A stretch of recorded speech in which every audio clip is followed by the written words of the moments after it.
And so there was nothing to read, and I'm sitting on the shitter, and I can't go. And there was a little like bureau thing there, and I slid the door back, and there's a bag with white powder, and it's written on it is 3 pounds cocaine, first cut.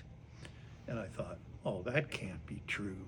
And so, I opened it up. It was a plastic bag, and I didn't do some big Scarface thing where I buried my head in it. I tasted it, and sure enough, it was coke. So this is the only time in my life I ever stole drugs.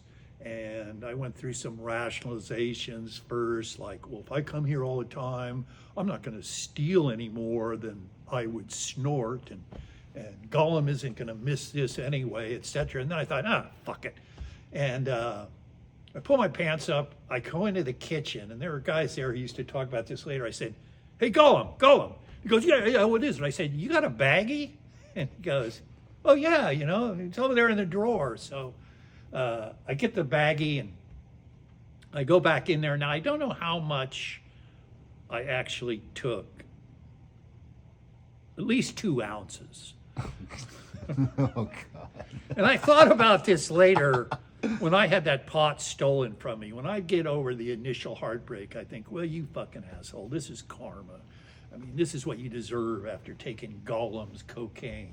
So I had this fucking baggie full of cocaine, and I went back to my house. Now, the kicker here is the house I lived in. I lived there with 2 other guys, but it was, this cheap suburban house. And for some reason, I'm sure they must not do this anymore in cold climates, they had the pipes in the ceiling. And we had this early, really bitter snowfall, and when it receded, the pipes burst, and the whole house fell apart, but except for my room that had basically been an add-on.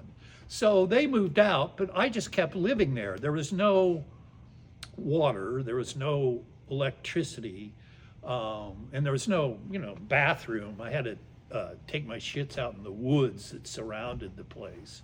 But it was freezing cold. So what I'd done is I had this old sleeping bag, and I cut like a shield in the front so I could breathe and my face would stick out of it. And then I cut armholes.